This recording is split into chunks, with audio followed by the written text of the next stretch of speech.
Please like, share and subscribe channel for more ghost stories. Also share in comments your experiences. Story 1, Witch in Jungle. Disclaimer, judge me all you want, but this is the truth. I was in 10th grade. Place, Bajaj Kutch, Gujarat, India. Time, 11:45 p.m. It was Navaratri, is a 9 nights, and 10 days, Hindu festival, celebrated in the autumn every year. Source, Wikipedia. I am not a Gibra person. Gibra is the traditional dance which people enjoy during Navaratri.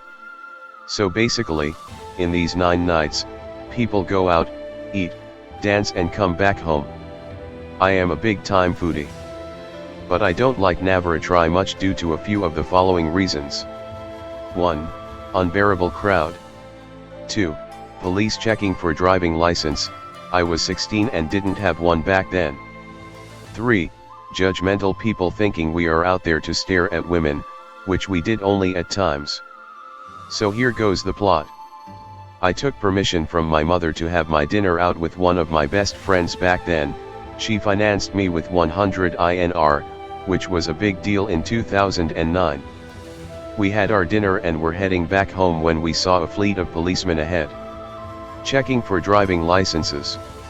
Now, this is when we decided to take a detour route. Basically, this route was very isolated and very less taken after 8 to 9 p.m. Bajaj is a small city and it closes down by 9 p.m. tops. So when we took this route, we were a bit cautious. When we are about the end of the road, there is this girl, trust me, on a dark road with no street lights and the only source of light being my two-wheeler's headlight. She was standing on the roadside, having a bright face. I have been taught by my mother to not halt at any suspicious sights, so I basically ignored her existence. There was nothing very abnormal. Suddenly, when are just about to cross her, my friend says, "Hey, I think that girl needs some help, let's halt." I denied. He forced. In a split second, we are standing beside her. He asked, "Hey, why are you standing here on this road?" She responded, "My friend had an empty tank and had to drag the bike." To which I thought that even she could walk with him, duh. But didn't want to interfere. In fact, I was not even looking at her. Now I had this habit of whirling the keys of my two-wheeler if I stood still. I was numb, basically thinking nothing initially, but 1,000 thoughts coming into my mind. What if she is a prostitute, waiting for a new customer, or what if she is a loot? What if she shouts that we are harassing her and we end up in trouble?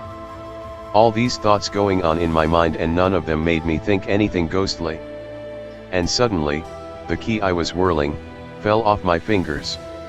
Sorry, missed out on giving details about the girl. She was pretty, elder to us, mostly in her early 20s. I hadn't looked at her face for more than a fraction of a second when I had halted, as my friend was the one conversing with her. She was wearing a black short kurta and a white skirt, about 3 inches above her ankle. Now, when I kneeled down to pick my keys, I saw her feet, perfect, beautiful, no need of any external beauty to be added, not even nail paint, just perfect. There was only one problem about it. It was twisted 180 degrees to the back. I have no words to describe the shiver that ran down my spine. For a split second, I froze. But I don't know how I got the strength to get up. My mind racing, I had no idea what to do. Suddenly, one idea struck me. I had a Samsung Corby text phone at that time. It came with a fake call feature. I had kept it on the toggle shortcut. It was just in case someone is boring me to my death. I had set the caller's name as Papa so that when the phone rings, I can clearly say that I have to take this. So I took my phone out, set it up and put it back in my pocket. Within a minute, my phone rang. Fake picked it up and pretended to be sorry to be late.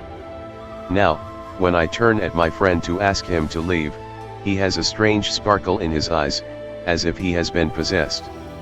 I didn't have the guts to look at the girl. I told my friend, "Dude, Dad just called, we are late, let's go." Her friend should be back any moment, I think she can manage. He responded, no, we shall wait. He sounded different.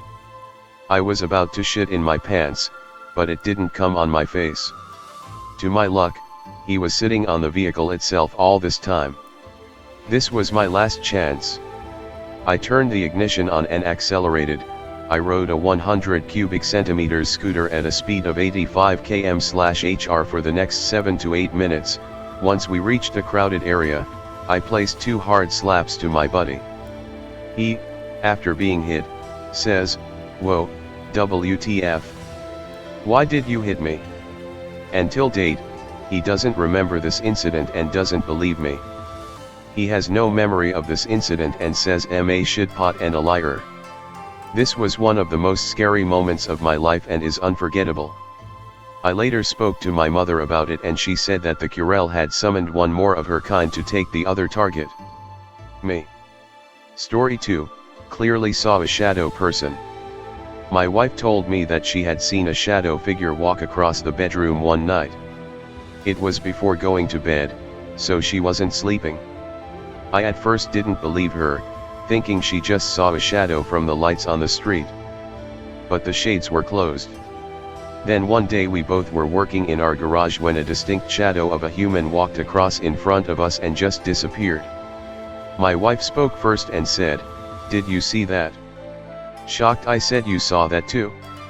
"Holy crap, we just saw a ghost." We weren't upset or scared at all as we have a strong faith. We looked around the house and saw nothing. A few weeks later my wife again saw the figure clearly in our bedroom walk across the room while I was asleep. The night light illuminated the room enough to see it. So yes, we did see a spirit of some kind.